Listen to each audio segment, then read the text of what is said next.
A Pentagon report is detailing a dramatic increase in UFO sightings, more than 350 since 2021. Many of them are explained as being drones, birds, or weather events, but about half of them remain unexplained. And the office that tracks these sightings in restricted military airspace says that some, quote, require further analysis. That's an understatement.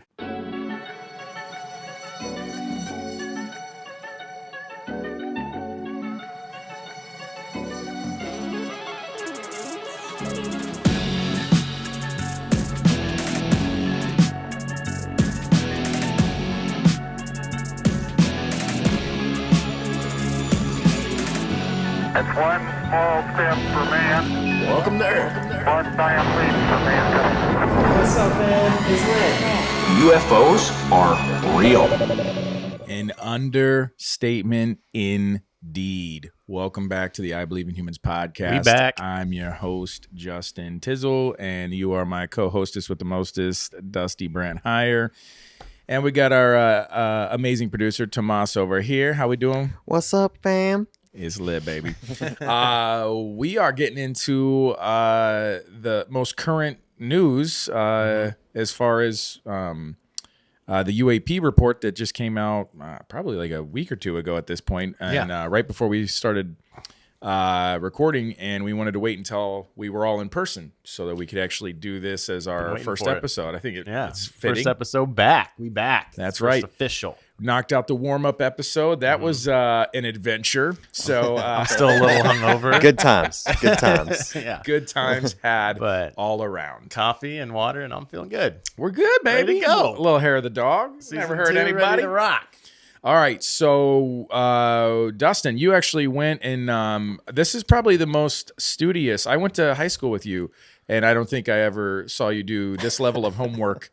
You were around for season 1. I put my homework in. You did. I'm impressed. I want to see. I mean, all I did was print some paperwork out for you guys. I got a gift. You We did. each get one. It's Ooh. the 2022 annual report. Is this the hot off the presses? Unidentified Aerial Phenomena. Is it still warm? Hold It's on. still a little warm. You want to smell it? Smells good. It's got that. Great. It's got that new car smeller. Oh yeah. Right. So we're a bunch of C students, and we're about to Got the hard copies. but we're about to dive into some alphabet soup government language. We're gonna read through this. We're gonna break it down, and we're gonna try to make heads or tails of it. So let's dive into this bad boy. All right. It starts off with a nice little cover and a table of contents that breaks down what we're going to be talking about. It starts off, the first section is the executive summary. Then we go into scope and assumptions. Then the governmental changes to manage the UAP issues. The next sections, continued reporting and robust analysis are providing better fidelity on UAP events, but many cases remain unresolved. Then the summary and way ahead, and a couple appendixes that I'm sure will be bouncing between. So Right. let's dive right into the executive summary. It's not that long. It's of a not that report. long, yeah, It's literally like maybe there's like 11 or 12 pages that are. Some of which are like table of contents and like the bibliography at the end. That's appropriate? You have to cite your sources. Sounds right. All right. You can tell I graduated didn't do college. his I went to homework. college. All right. So let's start with the executive summary. Let's see what this says. All right, executive summary. Unidentified aerial phenomenon, or UAP reporting, is increasing, enabling a greater awareness of the airspace and increased opportunity to resolve UAP events. In addition to the 144 UAP reports covered during the 17 years of UAP reporting, including in the Office of Director of National Intelligence, the ODNI, preliminary assessment, there have been 247 new reports and another 119 that were either since discovered or reported after that preliminary assessment's time period. This totals 510 UAP reports as of August 30th, 2022. Additional information is provided in the classified version of this report. Fantastic. Yes. So the sightings are increasing, and that's for several reasons. It's not that there's more sightings; it's that there's more reporting of Which is sightings. Great. This is great. Yes. I've been seeing it on TikTok and social media, but these are specifically government official reported. This is like fighter pilots Yeah. and service members. This is not like like us reposting cell phone footage Yeah. from Siberia. Which is what why can't they give us some of that good stuff? You Right. know? Well, it's classified because probably the sensor systems that they're picking stuff up on is classified, more classified than us, seeing cool, scary videos or pictures or photos or whatever. But I just wanted to say that's cool that the sightings have increased since the last UAP report. But I wanted to clarify for people that are saying, that means there's more happening. Is Independence Day around the corner? No, it just means that they're loosening restrictions around the pilot's abilities to actually report what they are seeing. So I think people are still seeing the same amount of stuff. It's just we're actually getting their stories now. So anyway, Great. continue. Absolutely great. All right, AARO, or I'll be referring to them as ARROW, and ODNI assess the observed increase in the UAP reporting rate is partially due to a better understanding of the possible threats that UAP may represent, either as a safety of flight hazards or a potential adversary collection platforms, and partially due to reduced stigma around UAP reporting. This increased reporting allows more opportunities to apply rigorous analysis and resolve events. Rigorous. Very rigorous. I like that they mention in here the stigma. We're increasingly erasing that, and that's part of what this podcast is about, is keeping the discussion going. And it's pretty cool off the top of this report that they mention that as the reason why they're getting increased reporting. Right, they're trying to reduce the stigma, like I said. So around pilots, like Commander Fravor and the folks that saw like the Tic Tac and gimbal incidents and stuff, they've come out, but that's literally like not even scratching the surface, right? Yeah. So the more you reduce the stigma, the more you make it available for people to have a place to report what they're seeing without being made fun of by their commanding officer or fear of retribution. The more data you're going to collect is basically what they're saying. So, all right, cool. So to continue, the establishment of the Department of Defense, the DoD, All Domain Anomaly Resolution Office, ARROW, should facilitate more coordinated UAP efforts, resulting in a greater attribution of UAP. While limited data of UAP continues to be a challenge, the establishment of ARROW, with its broad scope of authorities and responsibilities, and its replacement of the Unidentified Aerial Phenomena Task Force, UAPTF, will allow for increased coordination of efforts against the UAP problem set. ARROW's authorities ensure that UAP detection and identification efforts will span across DoD and relevant interagency partners, as well as the intelligence community, the IC, with the support and coordination of the National Intelligence Manager for Aviation, NIM Aviation.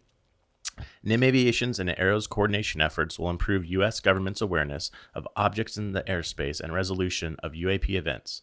See Appendix B. Should we go to Appendix B and come on back? Are you going to Appendix B right now? I had my appendix removed, so Did you? I've not. No, I was going with the play on words there. Okay, cool. I think I still have mine. It You hasn't. think? it I hasn't hope burst. you do. I don't know. I sold it on the black market for my plane ticket to get here this weekend. So. All right. All right. What is Appendix B? All right. Ooh, you're gonna read all of Appendix B here. Should we? All right. I mean, we don't have to read all of that. I thought it was gonna be like a little paragraph. It's a whole thing. It's not that long. All right. No, let's go. Let's do it. I mean, Fucking- we wanted to go Bro, through every word. You of this. wanted to read I want Appendix to read B. the I whole want to hear report. Appendix B. Yeah, we're gonna get Let's to go. it. All right, Appendix B: ARROW establishment of office and duties for the fiscal year 2022, the NDAA.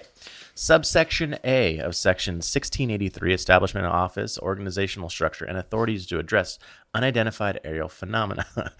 The National Defense Authorization Act, the NDAA, for fiscal year 2022, public law. So this is all kind of like more official legality kind of parts of the It's report. all that. Yeah, this is government lawyer talk. Yes. So establishing the office of designated to replace the Unidentified Aerial Phenomena Task Force, later identified as the All Domain Anomaly Resolution Office, ARROW.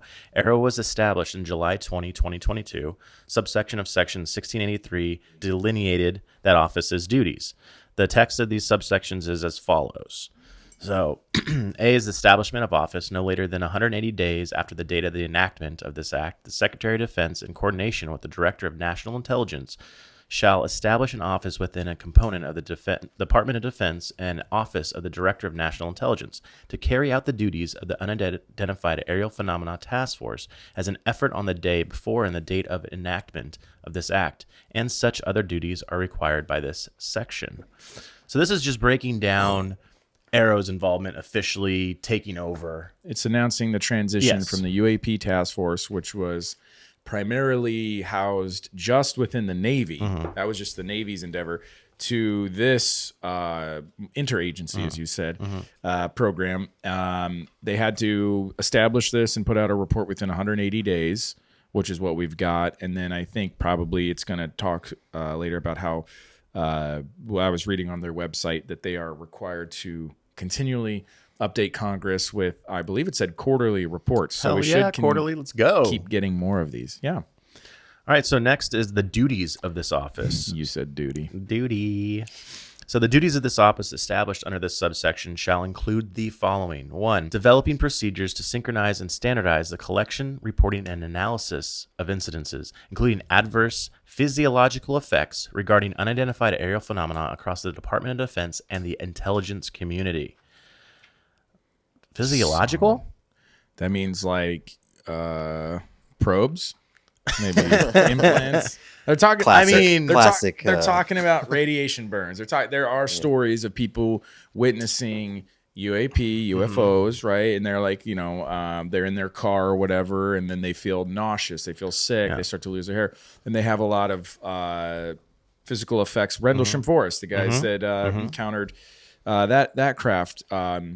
They end up having a lot of effects that mirror radiation. In fact, Travis Walton, Fire in the Sky, believes that part of the reason his retelling of what he thinks happened when he went and approached the craft in the forest that he saw, that it tried to take off, but he got like blasted by some kind of radiation thing. And then they held him for a week, not to terrorize him. But what he thinks later, I've seen his interviews, is that they were actually trying to heal him and put him back together. Yeah. Because That's what he believes. Yeah. yeah, he was thinking that he might have been like, his life was in danger because of the radiation. And so when he kind of shows back up, all of a sudden he has a clean bill of health, and they're like, whoa, what happened? You know what I mean?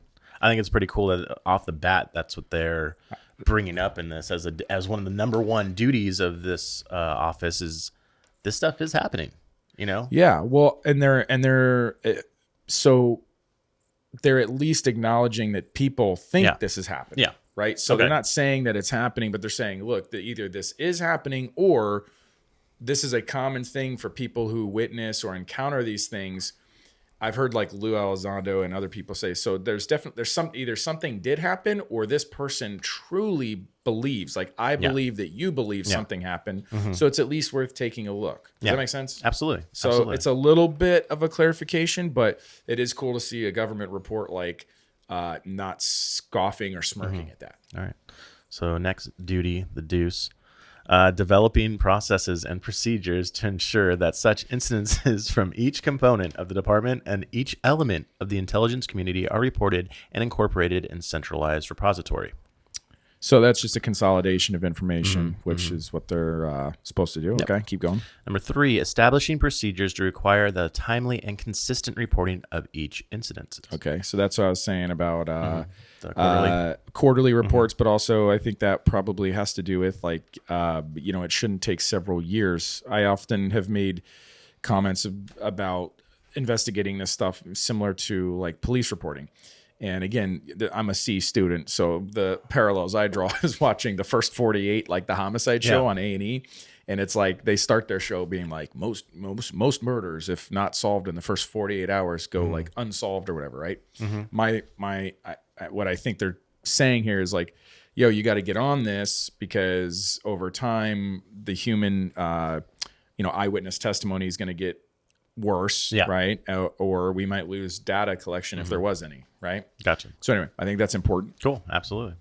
All right. 4, evaluating links between unidentified aerial phenomena and adversarial foreign governments, other foreign governments, or non-state actors.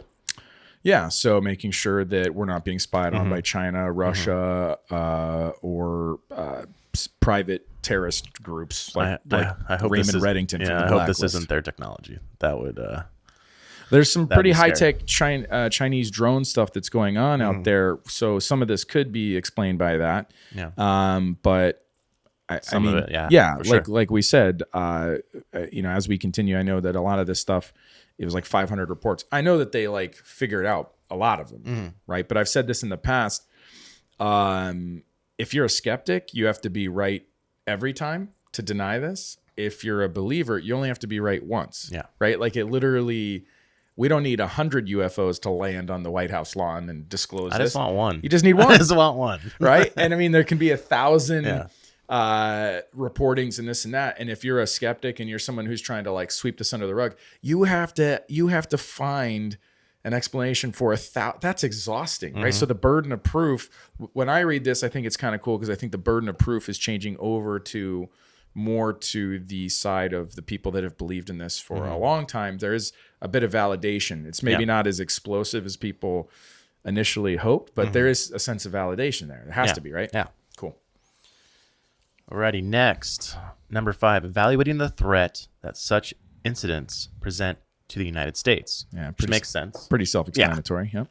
6, coordinating with other departments and agencies of the federal government as appropriate, including the Federal Aviation Administration, the National Aeronautics and Space Administration, the Department of Homeland Security, the National Oceanic and Atmospheric Administration, and the Department of Energy.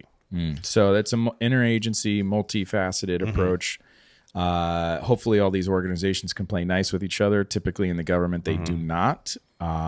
So hopefully they will. I think they all want to figure the same shit out, so I'm sure they're... Well, some of them might have answers. Some of them don't. Everybody holds their piece of the puzzle. I lived around DC before, and a lot of these departments, they get really, I call it earning your title. So if you have a little bit of information that some other, department doesn't have, you want to feel special and you want to make sure that you're getting your budget whenever these, whenever Congress passes the Defense Spending Acts and all these different things, you want to make sure you're getting the lion's share of the money, right? So how do you do that? Well, you've got to make sure that you are important and you're showing, hey, President and Congress, look at us, we're real special. So anyway, I hope that they can all play in the same sandbox together well. All right. 7, coordinating with allies and partners of the United States as appropriate to better assess the nature and extent of unidentified aerial phenomena. All right, we get an international. Yeah. 8, preparing reports for Congress in both classified and unclassified forms, including under Section I. Fantastic. So we are That's reading Appendix B. We are reading the unclassified version, of course, which again, not a ton of like explosive stuff, but we're not going to get the goods in like the first crack. Really, you know what I mean? Yeah, and there's really good reason why that stuff is classified. And it's not about hiding disclosure or whatever it is. I mean, it's a lot of it is more simplistic. It's very easy that if you've got like a crazy advanced radar system or something, you don't want people knowing that you have that capability to track certain things, right? Alrighty, All right. well, that was Appendix B, and we know a little bit about Aero, and officially they take over and what their duties are as far as these reports go. And let's go back to the executive summary and finish that off. Page 2. Page 2, Tomas. So UAP events continue to occur in restricted or sensitive airspace, highlighting possible concerns for safety of flight or adversary collection activity. We continue to assess this may result from a collection bias due to the number of active aircraft and sensors, combined with the focused attention and guidance to report anomalies. Aero, in conjunction with NIM Aviation and the intelligence community, will continue to investigate any evidence of possible foreign government involvement in UAP events. So that's a pretty broad stroke there. What's kind of cool is that they're acknowledging that this stuff is happening in certain spots. So it's not random by any means. In fact, it's kind of there's a book out there called like UFOs and Nukes or something. I think the author, his name escapes me right now, but he was in Unidentified, like in their season finale, and Lou goes and interviews him or whatever. But that these things tend to gravitate towards nuclear facilities, whether it's housing nuclear weapons like missile systems or like nuclear power plants. They're definitely attracted like moths to bug zapper or whatever, to the nuclear stuff. So it's, that's kind of like they're baiting the hook. So yeah, that is pretty sensitive. You should probably know who and what is hanging out around your nuclear systems, taking pictures and zapping things. All right. Cool. Well, the next section, scope and assumptions. So here's the scope. This annual report is provided by ODNI in response to a requirement establishment in Section 1683 of the National Defense Authorization Act, the NDAA, the fiscal year 2022 establishment of office, organizational structure, and authorities to address unidentified aerial phenomenon. Subsection H of that section states the Director of National Intelligence, in consultation with the Secretary of Defense, shall submit to the appropriate congressional committees a report on unidentified aerial phenomenon. See Appendix A. We're turning back. We're going back. I think it's probably page 9. Safe assumption. Because Appendix B was page 10. Actually, it's a 2-pager. Uh-oh. We're on page 8. All right. Appendix A. Let's check this out. The annual report of UAP fiscal year 2022. All right, subsection H of section 1683, establishment of office, organizational structure, and authorities to address unidentified aerial phenomena of the fiscal year 2022, NDAA. Listed requirements for this annual report on UAP matters. In the subsection, the term the director refers to the Director of National Intelligence, the DNI, and the term secretary refers to the Secretary of Defense. The text of the subsection is below. 1. Requirement. Not later than October 31st, 2022, and annually thereafter until October 31st, 2026, the Director, in consultation with the Secretary, shall submit to the appropriate congressional committees a report on unidentified aerial phenomena. Well, they already missed that deadline. Yeah, they fucked that one up. When did it release? This officially? Like January 2023. It was recently. Yeah. They missed the mark by quite a bit. They did, and that was kind of the running joke, like on social media with anybody, like on Twitter and stuff. People were like, dude, there was one account. I have to look up the guy to make sure I give him credit, but he was what did he say? So for every day that the report was late, he was posting pictures of Jacques Vallée like memes. And it was, I didn't even know. You didn't even share this with me. It was Jacques Vallée stoned out of his mind, like bloodshot eyes, like photoshopped onto the most ridiculous stuff.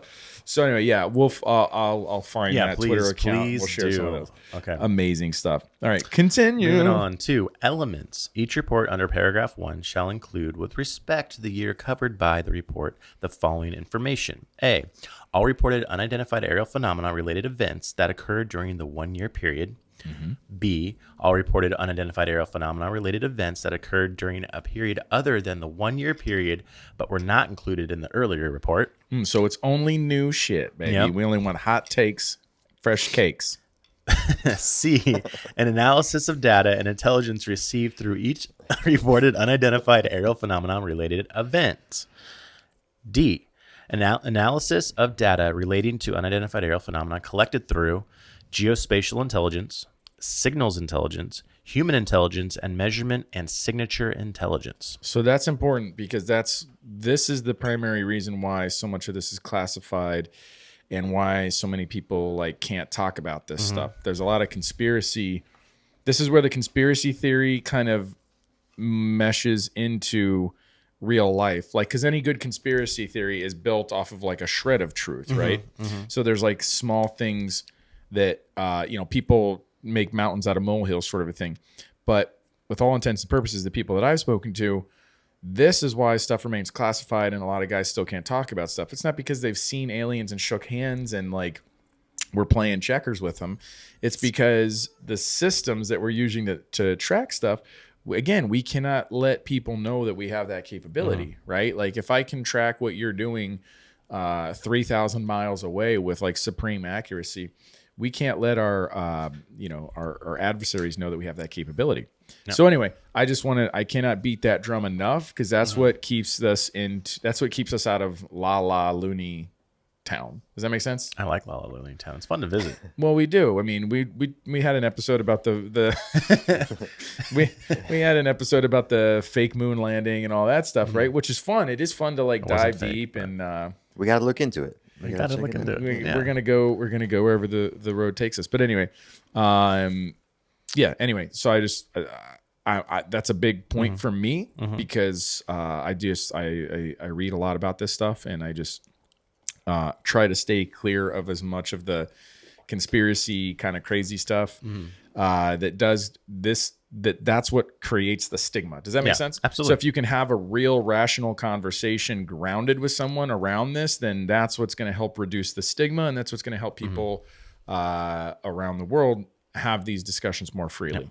Okay. I'll shut up and let you continue. Moving on. E. The number of reported unidentified aerial phenomenon over restricted airspace of the United States during that 1 year period. Yep. So this is everything that's been reported in restricted airspace here over the Right. last year. F. An analysis of each incidence identified under subparagraph E, which was the last paragraph. G. Identification of potential aerospace or other threats posed by unidentified aerial phenomena to the national security of the United States. H. An assessment of any activity regarding unidentified aerial phenomena that can be attributed to one or more adversarial foreign governments. We're looking at you, China. I. Identification of any incidents or patterns regarding unidentified aerial phenomena that indicate a potential adversarial foreign government may have achieved a breakthrough aerospace capability. Right. Which is possible. I mean, we're getting there. People say it's possible, but I still This don't technology think so. that we're we seeing are still is the insane. world's superpower when it comes to technology. I mean, China is advancing incredibly fast, and there are models that show that they're going to surpass us. Do you think they're going to get to the moon before us again? I mean, a lot of people are saying that, and the fear is that if they get there and they colonize a certain section under the flag of like research and analysis, that they'll start like claiming. Well, that's bullshit. Our flag's already moon. there. Our flag's already there. Right. We need to go maintain. You need to go water the grass and mow the lawn and rake the. You got to show some. You got to pay them taxes, son. Moon So, tax. man, that's a great band, isn't there? that's a good band Moon name. Taxi. Moon tax. yeah. There Oh, is a yeah. band. Yeah. Moon Taxis. Moon Taxi. Whatever. That's great, man. Local, national. All right, moving on. All righty. J. An Another updated seltzer over here. an update on the coordination by the United States with allies and partners on efforts to track, understand, and address unidentified aerial phenomena. K. An update on efforts underway on the ability to capture or exploit discovered unidentified aerial phenomena. Ooh, that's a sexy one, right? Because if we could Exploit. capture and exploit means like if we can reproduce, it's And that's why that shit's capabilities. classified. Yeah, like anti-gravity propulsion. That's why or they're whatever protecting saying. all. It's not protecting the fact that maybe extraterrestrials or aliens are real. They could care less if the public knows that they're real. It's protecting that technology so that they can control it. Well, and it's reverse engineer. It's it. about power. I mean, so there's two. I would disagree that they don't care if we know, because it's all about power at the end of the day. Governments need power. How do they maintain power? By keeping the masses subservient and sometimes ignorant, right? Like in World War II, they burned books, right, in Germany to kind of dumb people down and if people aren't as educated, then they're going to believe everything you say, right? You're going to be the single source of information. So there's the technological power. Obviously, if you can control anti-gravity stuff, you're king in the castle. You got the biggest stick on the playground, right? But the other thing I would just say is, if we did know about aliens, you got to think about the like ideological and existential threat that does pose. I mean, you're talking about people just like don't go to church anymore. They're not believing in God. Why would you wake up and go to work to collect a paycheck every 2 weeks to pay your rent and your bills if you're just like, Man, I do to this day. Can I still believe in all this stuff? You I know know. what I mean? I just think to them it's more important to protect the technology than the knowledge of. I agree. the I existence. agree. I also believe that there is an existential threat that if this ever does come out, and that's why they're kind of spoon feeding Which people stuff. NASA's researching that, correct? Yeah, there's definitely well, I believe the UN actually Is it the already UN? has, like the Secretary General or something. They have like a because this is not new. We've been sending radio signals out into the outer space. You're talking about Carl Sagan, and this goes back to the 70s. So there is like a game plan in case anything ever like responded, and Independence Day style, the clouds part and someone's hovering over the Empire State Building, right? There is a game plan for establishing contact. I just think that it's probably there's a game plan for like the movie version of Contact, which is like the thing. It's undeniable. No one can hide it. If there's a giant spaceship in the air and the entire city sees it, but there is no game plan for the more backdoor approach, dare I say, right? Like if there's smaller crafts that are landing in Kansas somewhere and you're going out and shaking hands and having secret rendezvous, then you don't really need a game plan for that because nobody knows it's happening, right? Yeah. Does that make sense? Yeah. Okay. Moving on. L. An assessment of any health-related effects for individuals that have encountered unidentified aerial phenomena. Ooh. Again, coming back to the physiological effects. Tomas, that was something that was tickling your fancy. Like yeah, the physical absolutely. effects of I this think stuff. them acknowledging that, them saying this is acknowledging that there are physiological effects that have been reported, and it's possible that it's real and it's happening. So their acknowledgement of that to Means me a lot, means a lot. Yeah. And what's crazy about that too is that's probably the most dangerous part of this whole thing, right? Yeah. Like we're not necessarily worried. Like, yeah, if they do have more why advanced it poses a technology, threat. they're not flying around shooting up our towns. So we were not really as concerned about that. You're more concerned about like the accidental biological effects, right? Like I said about Travis Walton, like you just get too close. They try to fly away because they don't want to mess with you. But even their, I don't even want to call it, it's not exhaust, but you just get too close. They power up and zoom off. And then they're like, oh shit, we just totally zapped that human. He's dying now. Quick, go back, fix him. Oh, hopefully you got some cool aliens that are down to help you out. They seem like, I mean, and according to Not a him, bug in the bottom of your shoe. I know. Well, that's what I'm saying. I mean, according to him, like if his I think he encounter got is pretty remotely lucky true, that they even brought him back. then they seem pretty, that seems pretty like ambivalent of them. But anyway, I'm just saying like there's the threats. Like if you're talking about weaponizing things, but then there's also just like the accidental, like we're a carbon-based life form. They may not be, right? Moment of Contact. James Fox's right now. Yeah. the police officer that apparently like that tackled an alien in the street. The dude died like 24 hours later to like a bacterial infection. Yeah, that's an interesting point because I've always thought about it as like, we think about them as these crazy intelligent beings who are doing the intentional things, but what if it's just their, experimenting and They're just trying from to figure it out as well, and there's repercussions to it. They're from a different world that has different bacteria and parasitic type stuff. And it encounters us. We get sick. We die. They get sick too. They get sick. They die because they can't breathe or what. And signs. You got Joaquin Phoenix like smashing glasses of water away. onto people. Swing away. Fantastic movie, by the way. Fantastic. All right, moving on. M. The number of reported incidents and descriptions thereof of an unidentified aerial phenomena with military nuclear assets, including strategic nuclear weapons and nuclear-powered ships and submarines. As we know, this phenomenon is attracted to nuclear capabilities and nuclear facilities. Them emitting, again, that putting this in here is a mission to those events happening, which is scary. That these things are around nuclear facilities. Yeah, nuclear stuff is nothing to be trifled with, right? I mean, we know that it's like I just said, like it can be a bomb. It can be, and then they also can create dirty bombs, right? So there's detonating nuclear explosives, which hopefully will never happen again. But there's also dirty bombs where you take like radioactive material, put it in a regular bomb, and then you just contaminate areas.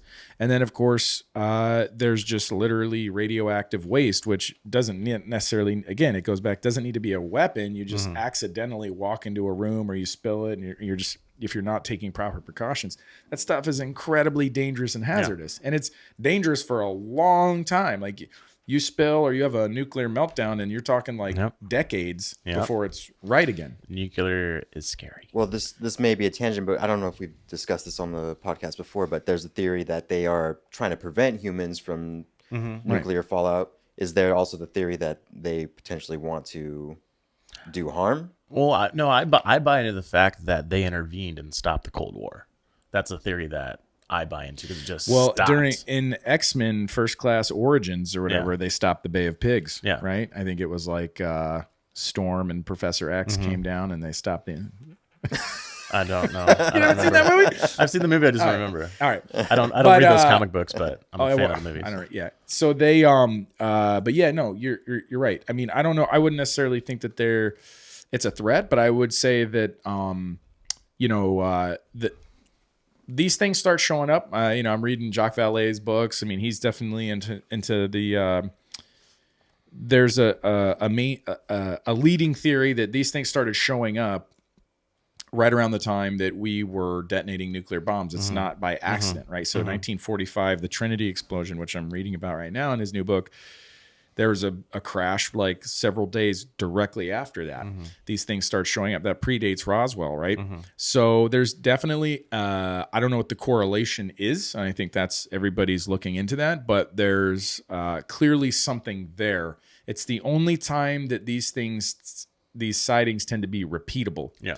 Which is the fundamental part of like the scientific process is you can't run data and analysis and research on anything that doesn't repeat itself. But the only thing that so far seems to be repeatable is that they continually show up around nuclear assets. Which is, I believe, the rest of this appendix is really touching on. So then hit me.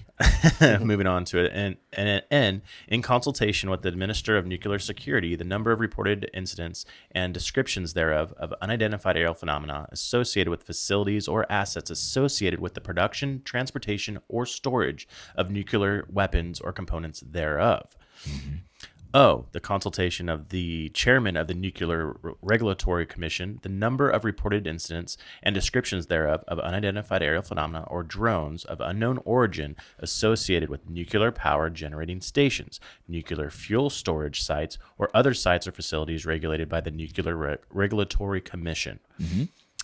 P, the names of the line organizations that have been designated to perform the specific functions under subsection C and D, the specific functions for which each such line organization has been assigned primary responsibility. Good.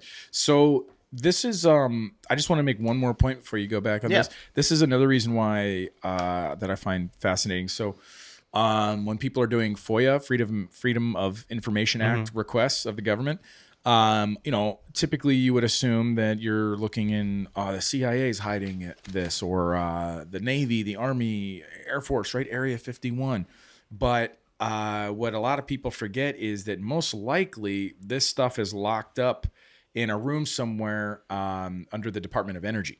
The Department of Energy seems to be the kind of missing link, Men in Black type of stuff. Interesting. Where, I think even Jeremy, if you remember in season 1, Jeremy McGowan, when he's talking about protecting his box in the desert type of a thing, he rolls out to some black ops, little to no information given, and he sees a bunch of guys in those typical blue blazers with the 3-letter agency, and he's seeing FBI, CIA, this and that. But then there's the Department of Energy. And I think anytime you see those guys, you're thinking, this is what is it? It's got to be nuclear related. Well, otherwise, why would they be out here, right?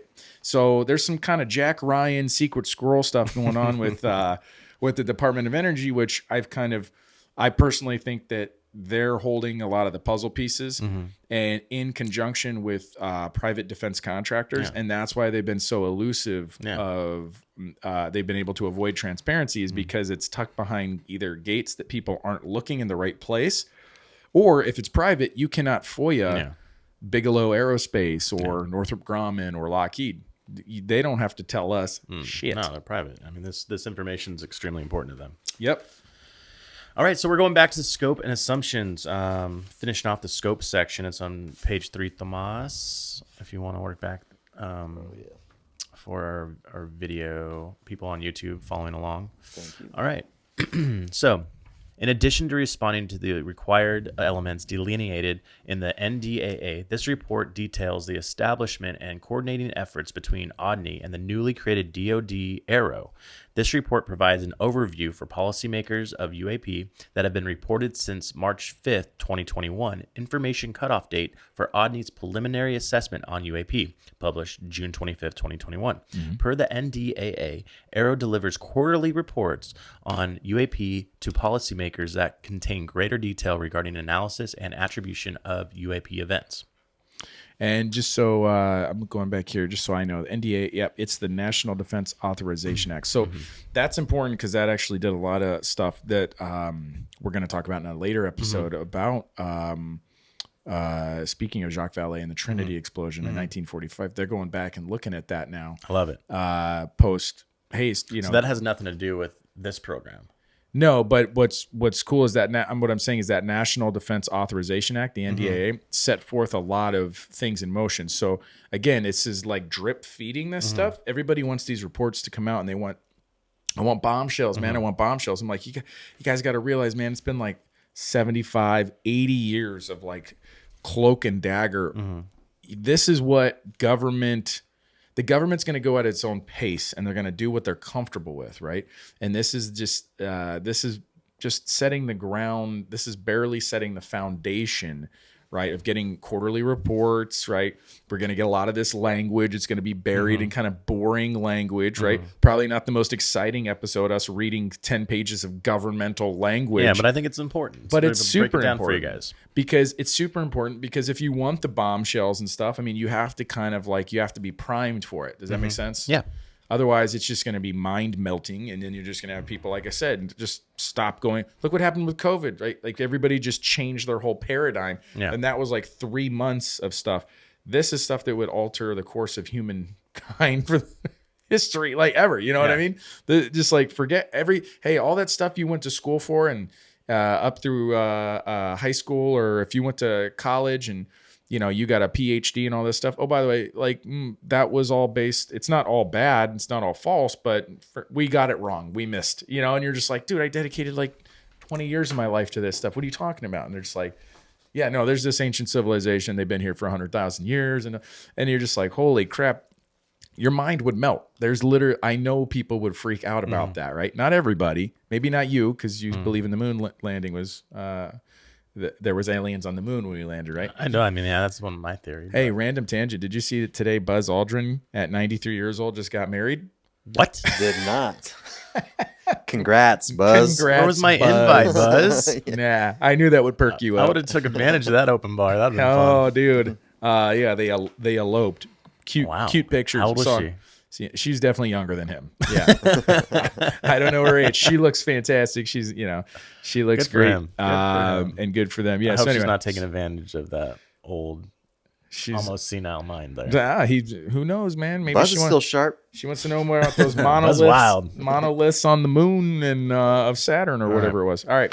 Hit me. Wrap up the scope here. So Scope it. this report was drafted by Odney's NIM Aviation in conjunction with Aero. It includes input from the Under Secretary of Defense for Intelligence Security, USD and INS, the Defense Intelligence Agency, the DIA, the Federal Bureau of Investigation, FBI, the National Reconnaissance Office, NRO, the National Geospatial Intelligence Agency, the NGA, the National Security Agency, NSA, the U.S. Army, U.S. Navy, the U.S. Marine Corps, the U.S. Air Force, the Federal Aviation Administration, the FAA, the National Aeronautics and Space Administration, NASA, the National Oceanographic and Atmospheric Administration, NOAA, the Department of Energy, DOE, Odney NIM Emerging Disruptive Technology, NIM EDT, Odney National Counterintelligence, the Security Center, NCSC, and Odney National Intelligence Council.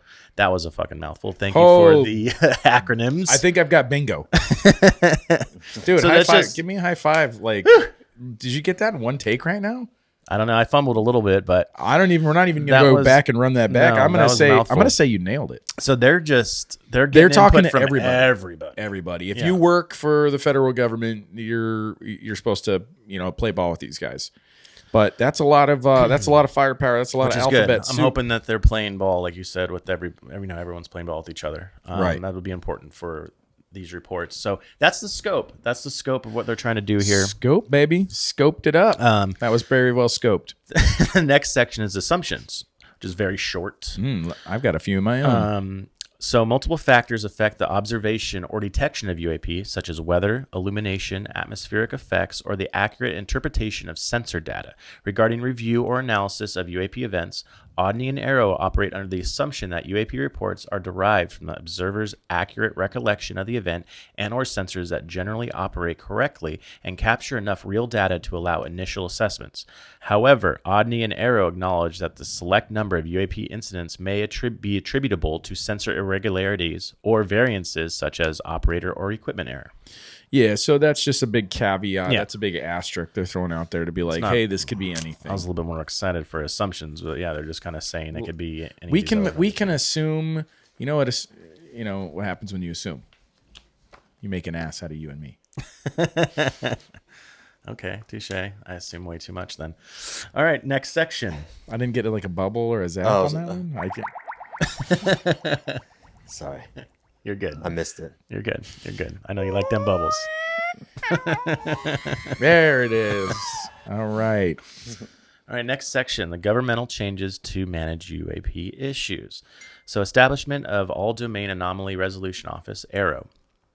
The Deputy Secretary of Defense directed the USD and INS to establish an office with sufficient scope, authorities, responsibilities, and capabilities to continue UAPTF efforts and meet the expanded criteria. AARO was established as the UAPTF's successor entity on July 20th, 2022. Per its mandate, AARO has the authority to coordinate UAP efforts beyond DoD and is authorized to develop processes and procedures to synchronize and standardize collection, reporting, analysis, and throughout not just the DoD, but the intelligence community as well, with the support and coordination of NIM Aviation. AARO will coordinate with other non-intelligence community agencies such as FAA, NASA, NOAA, and the non-intelligence communities elements of the Department of Homeland Security and the Department of Energy as appropriate. The broad scope of authority granted to AARO should enable them to leverage a multi-agency, whole-of-government approach to understanding, resolving, and attributing UAP in the future. Now, so this to me has Lou Elizondo and Chris Mellon's fingerprints all over that statement, because we know Lou has said in the past in interviews and stuff that part of what he was hamstringed with ATIP or OSAP that he was working with was that they were only ever allowed to they could not have this interagency communication. They were only allowed to work within military personnel and military personnel only. Does that make sense? So how can you conduct any sort of proper investigation, whether it's scientific, criminal, anything, if you're not allowed to talk to all the people, right? The witnesses, the people, like a fighter pilot sees something and you want to go to another agency that maybe like cyber or something. You'd be like, hey, did you catch anything on your satellite imagery? And they're like, who are you? You know, I don't have to talk to you. What this paragraph and what they're saying about that is that it's opened the door and it's given these guys access to all these multi-platform sensor systems that, like I said, these agencies like to pride themselves on. Like we're you know, especially like NSA, we're king shit, cyber, everything. All right, well, now NSA has to play ball with you if you want to take a look at some data and stuff. So that to me is a huge step forward in the whole investigation process. And like I said, hopefully in the future, we will start to get some more bombshell type stuff. Well, hopefully, AARO will be able to accomplish a lot more than previous programs. All right, next section. ODNI coordinating with AARO and multi-agency partners seeking opportunities to assist in collection, reporting, and analysis of UAP incidents across the intelligence community. Since June 2021, publication of ODNI's preliminary assessment on UAP, ODNI has developed strategic guidance to enhance further collection, which AARO and ODNI will leverage to prepare, collect, and report on UAP in a comprehension manner for the intelligence community. NIM Aviation will remain the intelligence community's focal point for UAP issues, while AARO and DoD focal point for these issues and related activities. AARO will represent DoD to the interagency, Congress, media, and public in coordination with the Assistant Secretary of Defense for Legislative Affairs and the Assistance of the Secretary of Defense for Public Affairs. AARO's mission and responsibilities are contained in Appendix B, which we've already gone over. Yep. So again, just reiterating what we already said there in terms of they got to play nice with all these other agencies and they got to participate, and then they're going to be they're basically the mouthpiece. So if anything's going on with this topic in any of those other agencies, it's got to funnel through AARO, and AARO's the one that's going to talk to Congress and talk to journalists and public. us. Yep. All right. Next section, continued reporting and robust analysis are providing better fidelity on UAP events, but many cases remain unresolved. UAP reporting. The ODNI preliminary assessment on UAP discussed 144 UAP reports and had an information cutoff date of March 5th, 2021. Since then, AARO received a total of 247 new UAP reports. An additional 119 UAP reports on events that occurred before March 5th, 2021 but were not included in the preliminary assessment have been discovered or reported after the preliminary assessment's time period. Those 366 additional reports were combined with the 144 reports identified in the preliminary assessment, bring the total UAP reports cataloged to date to 510. That's a lot. Yes, I'm that glad, is a lot. I'm glad they did the math for us there. I was trying to do it in my head, and I was like, I'm all over the place. Yes. So 510. So the original one back in last summer was 144. And then they added to Correct, because these reports are only going to address new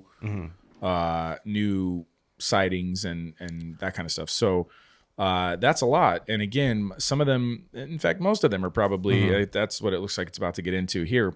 Is can be characterized as certain things, but again, like I said, man, we don't need 500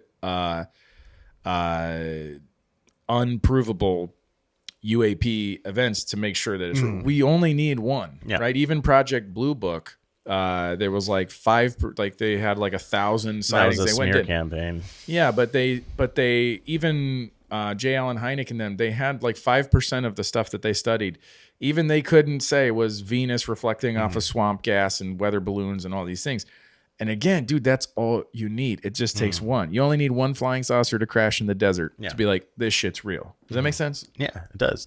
I wish that they would expand it to the previous decades of these reports that have been reported, that those are still classified and they're not including them in these reports. It's just from here on out, which is interesting. Well, but it does seem like they're going to go back and look at stuff. Like I'm looking at the 1945 one, right? But that's not included in this. Arrow's not involved with that. No, That's a but it different was program. it was part of the National Defense Authorization Act. So I do think that there is some merit, but this report is, you're right. It's about current current events for the most part, about current reporting from active duty soldiers and people flying and manning submarines and ships and stuff like that.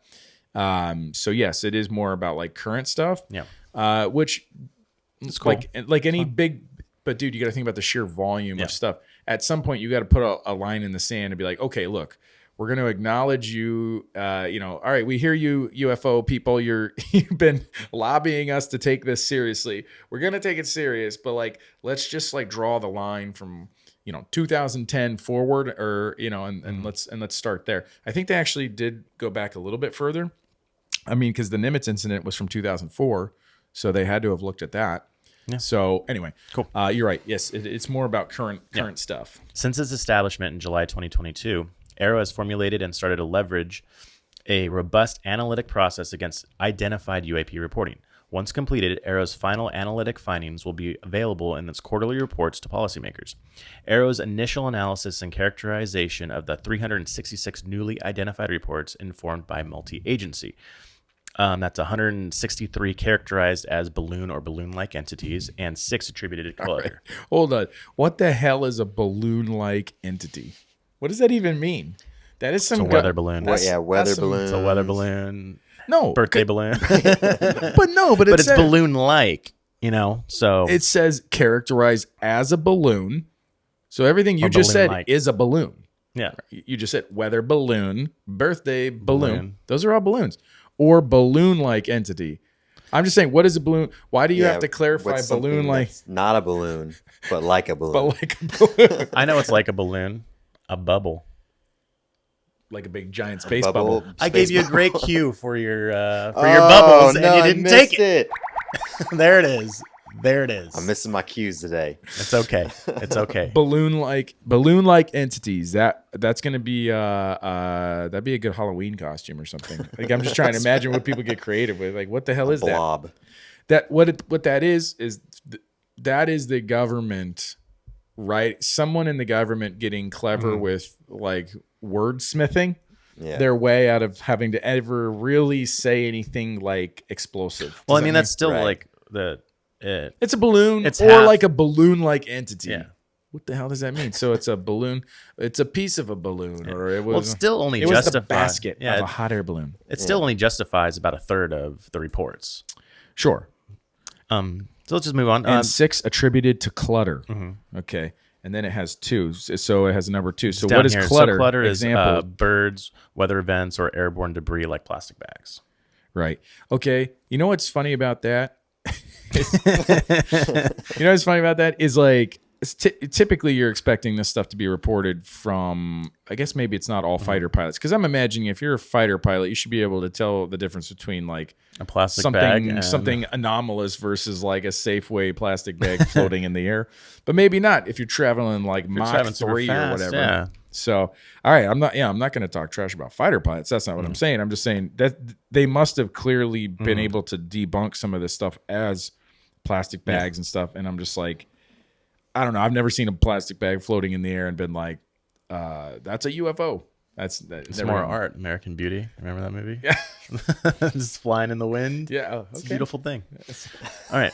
All I Moving remember on. is like the rose petals. That was a good Yeah. of that movie. Oh, you don't remember the plastic bag float? No, I don't. Yeah, he like films it, and it's like this very. There's a song breakdown. to it too, right? Yeah. Do you remember the song? Yeah. I don't remember the song neither. though. Okay. It's been a while since Good I've seen talk. that film.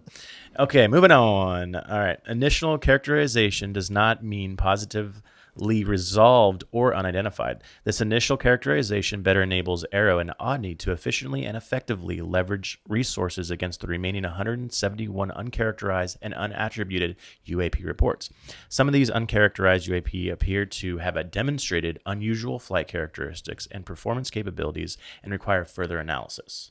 Okay, better. Yeah, it's better. right. It's better than the balloon-like entities. This is as God. It's like So that's the rest of them, What right? they're saying is actually really exciting, but God, they have a way of writing where it's just like watching vanilla ice cream melt. And I'm just like, what? It's the official. They report just here. I came into this report like 6 to midnight, and I am just flaccid right now. Like the way they write, man. Come on, goose it up a little bit here. I think the next UAP report should be written by like Stephen King or something like that. That would be That'd cool. amazing. That would be cool. All right. Steven, if you're listening. So the majority of new UAP reporting Definitely not. originates from U.S. Navy and U.S. Air Force aviators and operators who witnessed UAP during the course of their operational duties and reported the events to the UAPTF or Aero through official channels. Regardless of the collection or reporting method, many reports lack enough detailed data to enable attribution of UAP with high certainty. That's why they're investigating. Right. So it is mostly aviators, like I Yeah. was saying, right? So again, not talking trash, but they're seeing plastic bags and stuff in the sky, or birds. I would think that if you fly planes, that birds are quite common that you see. Yeah. Maybe just you're mistaking know. it from You never afar know. or shooting it on your cell phone or something. I guess. All right. So next section, partnerships and collaboration. So ODNI and Aero are committed to the responsible sharing of UAP findings with the interagency partners such as FAA and NASA, other stakeholders, congressional oversight, international partners, and the public. Aero is working closely with the OSDPA and mission partners to develop an information sharing and messaging strategy that aims to maximize transparency while maintaining appropriate protections of sensitive sources and methods. Yeah, that's pretty standard. Yeah. Typical spy game stuff. ODNI and Aero have maintained communication with our allied partners regarding UAP, keeping them informed of developments and U.S. initiatives. Yeah, right. The DoD and intelligence community. We're gonna figure that shit out and not tell Yeah, anybody. yeah. There's no way. I'm sure there's certain things that they share so they could try to get some other information back, but is what it is. The DoD and intelligence community enterprises are working collaboratively to report, identify, and resolve UAP events. Agencies across the intelligence community have established standard operating procedures that will streamline UAP resolution. For example, Aero's analytic methodology requires a whole-of-government approach to resolving UAP events to include analysis and science and technology specialists to help resolve UAP events. Get some smart people helping them out. Yep. Yeah, okay. Next section is flight safety concerns and health implications. Buckle up, Tomas. UAP pose a safety of flight and collision hazard of air assets, potentially required aircraft operators to adjust flight patterns in response to their unauthorized presence in the airspace, operating outside of air traffic control standards and instruction. To date, there have been no reported collisions between U.S. aircraft and UAP. Regarding health concerns, there have also been no encounters with UAP confirmed to contribute directly to adverse health-related effects to the observers. Acknowledging that health-related effects may appear at any time after an event occurs, Aero will track any reported health implications related to UAP should they emerge. This to me is, it just hasn't happened this past year. So that they've reported. Yeah. So one, there's two things here. Yeah. So there hasn't been any collisions, which they're saying any I think we hear about those collisions known in current since they've been looking, since they've been paying attention to this. There could have been stuff in the past, but also it would be safe to assume that if you were interdimensional beings or extraterrestrial or intergalactic or wherever the hell, the time traveling, whatever, you have the technology and intelligence level to get here and fly your ship around. You can probably avoid things pretty easily. Like they have to have crazy radar systems or whatever's going on, whether it's anti-gravity, propulsion, whatever it is. That makes sense to me. Like you should be able to like get out of the way of these things pretty easy. It seems like they avoid us. The way they maneuver and stop on a dime, like that seems like right. And we're just an easy task for them. Yeah, so that seems pretty easy. What's fascinating though is they're saying that there's been no health concerns to the observers. So again, I'm wondering if that's only current because we know for a fact that some of the guys through the Freedom of Information Act, was it Jim Peniston, from Rendlesham, Yeah. We know they had health concerns, and I believe in the show Unidentified with Lou and them, they even went to that guy's house and it was like John McCain's someone that worked for either John McCain or someone actually got him like VA benefits. Like he was denied his benefits because he couldn't he couldn't prove that he got sick on the job. Right. Does I that make remember sense? that. Yeah. But they actually were able to solicit the VA and have them acknowledge that yes, he did get sick while he was on the job from whatever this experience was. They didn't know what it was, but they're not going to acknowledge that he was sick. Right. Yeah. They're going to say that he touched a UFO and or whatever, but he was sick. So anyway, my point being is there's definitely a track record of people having adverse health. Just the fact that it's in the report. I just think this is maybe saying that this is current. Well, because they're saying that they haven't seen that, but this is either due to this not taking into account past events, like you said, or also if you're in your jet, if you're an aviator and you're whizzing by something, you probably wouldn't. Because typically it seems to be the guys that walked up and touched something or got too close to these things that had the effects. So anyway, all right. Moving on, we are wrapping this up here. The last page. It's the summary and way ahead. So UAP continue to represent a hazard to flight safety and pose a possible adversary collection threat. Since the publication of ODNI preliminary assessment in June 2021, UAP reporting has increased, partially due to a concentrated effort to destigmatize the topic of UAP and instead recognize the potential risks that it poses as both a safety of flight hazard and potential adversarial activity. Whereas there were previously 144 UAP reports covered during the 17 years of UAP reporting, including the ODNI preliminary assessment on UAP, there have been 247 more UAP reports during the 17 months since. Combined with another 119 reports either discovered or reported late that fell within the original 17-year period that were not included in the preliminary assessment, a total of 510 UAP reports and currently cataloged. This is kind of summarizing what we've already gone over. Yep. AARO has been established as the DoD focal point for UAP.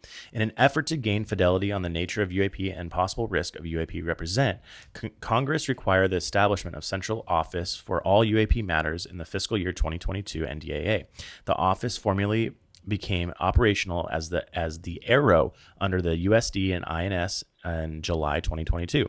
AARO is the single focal point for all DoD UAP reporting, including a whole of government approach to coordinate UAP collection, reporting, and analysis efforts throughout DoD, the intelligence community, and beyond, to include other government agencies not in the intelligence community, as well as foreign allies and partners of the United States. AARO's the center of all this. Yeah. They are making it all happen. Coordinated efforts between DoD and the intelligence community and other government agencies to collect and report UAP events have resulted in increased data sets spanning multiple security domains. AARO, in coordination with the intelligence community, is focused on identifying solutions to manage and alleviate the resulting data problem, including the intake, indexing, visualization, the analysis of the data across multiple security domains. We are confident that continued multi-agency cooperative UAP prosecution activities will likely result in greater awareness of objects in and across the air, space, and maritime domains, as well as the nature and origin of UAP in the future. The establishment of AARO and application of AARO's new analytic process to this detailed reporting will increase resolution of UAP events. Woo, that's heavy. So Summary on the way ahead, baby. they all about that data. So the interesting thing here is that this, just the sheer, they talk a lot about the threat. They talk a lot about this threat narrative, which in the UAP UFO world is kind of a divisive subject, because some people want to push the threat narrative to, like, again, not from a weapon standpoint, from an accidental mid-air collision, that could be a threat, right? But then other people, I won't get into some of these guys that are kind of more esoteric, right? Some of them are like, no, they're completely ambivalent, and if they wanted to hurt us, they already would have, and all that kind of stuff.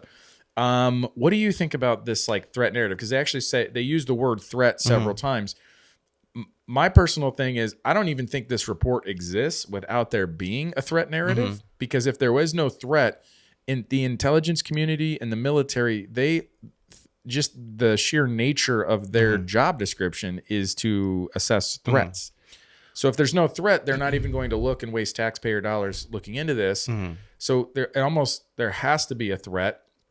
Whether there is one or not, we kind of have to manufacture and get these agencies to believe there's a threat for them to even take a dang look at it. Yeah. So what do you think? So one of my favorite things that I took away from our trip with Lou and spending some time with him was, one of the things he said to me was, so if you go to bed at night and you lock all your doors, all your windows, you go to sleep, you wake up, nothing's touched, you're fine, but you find muddy footprints in your kitchen. Yeah.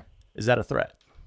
Well, you don't know, right? Yeah. But someone was in your house, someone is in your space. To me, that's a threat. I know nothing's happened. They enter our airspace. Right. They don't really. There's nothing malicious. Nothing malicious happening, but it's still considered a threat. Yeah. You got to take that seriously, especially when it comes to our nuclear capabilities and, the safety of our pilots. You got to take that into consideration. I get it. I'm neither for nor against it. I'm always very pragmatic when it comes to these things. Whether it's because let's be honest, the government operates just like any large scale corporation. And if you want to look at, you want to get anybody to move and do things, you got to find, what are they motivated by? Well, if you want a corporation to do something, right? We like the private space race. What's the impetus for people to spend billions of dollars to try to build rockets and get into space? Profit, or potential profit, I should say, right? You talk about China getting to the moon first and stuff like that. Is there mineral rich resources that can be developed into something that can make you a lot of money? I don't know, but I'm going to build my rocket and I'm going to take my company there first. And then you have a race, right? That capitalistic competitive approach is healthy in that it moves the needle, but also there's going to be cons. And what I think is, I don't know whether there's a threat or not. But I just think that the idea of threat is the only reason, like I said, that this exists, and that's how they get their funding. That's what gets the intelligence people out of bed. It's kind of like after 9/11 when the Patriot Act was passed, and everything became under the umbrella of terrorism. And then all of a sudden, like, you don't need Congress to go more control. Yeah, because we're not fighting a country. You're fighting a group of people, and those people could exist anywhere. Well, now we don't need Congress to declare war on anybody, but we've been in a heightened state of war for 25 years ever since, it's right? One of the most profitable things for a country. Right, to just stay in constant war. So if there's no threat, if there's if there's this overarching just out there threat, you should all be scared of, give us your money, we'll develop guns and bombs to attack that threat. You're like, shit, I don't even know if there is a threat, but take my money, make me safe. You know what I mean? So anyway, it's just something that stands out to me when we're reading this, because it kind of, this was a very interesting read. Thank you. Yeah, I appreciate you actually being a good soldier and reading through all that stuff. That was made it. You're gonna get an A+ on your report card tonight, soldier. I hope this episode doesn't bore a lot of you, because it was short, but it ended up being a longer episode than I expected. Breaking this down. I wouldn't worry about that. Yeah, hopefully it's a place where people can come and check out the report and get our perspective, but also just read it for themselves if they want to. Yeah, we'll put it up on. I think I already attached it in Instagram. So if they go to our Instagram, they can find it in the post. And I posted the link to the direct where we're at. What is this on? Where are we at here, Tomas? www.dni.gov. It's on their website. Yep. Yes, Cool. sir. So yeah. Anyway, I think this was really cool, and I think it was a very current event, topical episode to have for our one back. I mean, we just, like I said, just so happened to come back around not only the same time that we were in Wyoming, but then we get a UAP report at the same time. We weren't up and running when the last one came out, so this is us kind of picking up and playing catch up with everybody else that's kind of already been in this world so far. Anything else before we jet? No, I mean, I know that we didn't get everything that we wanted from this report, but at least they're moving this forward. You know, they're making progress here. So I think it's baby steps. Yeah. Right. So anyway, guys, like I said, if you want to check it out for yourself, please go check us out on Instagram. There's already a post up there. I think I've definitely probably linked a few times on Twitter as well. If you're watching on YouTube, we'll put it in the description below when we post this up there. But until then, guys, please like, subscribe, comment, and stay connected with us on all of those platforms. Love chatting with our audience. But Dustin, don't forget, it's okay to believe. you're not alone. Thanks, guys. We'll see you next time.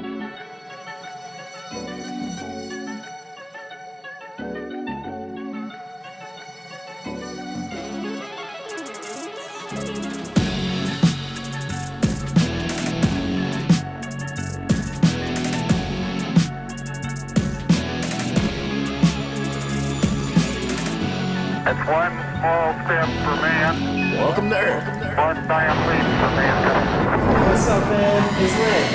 UFOs are real.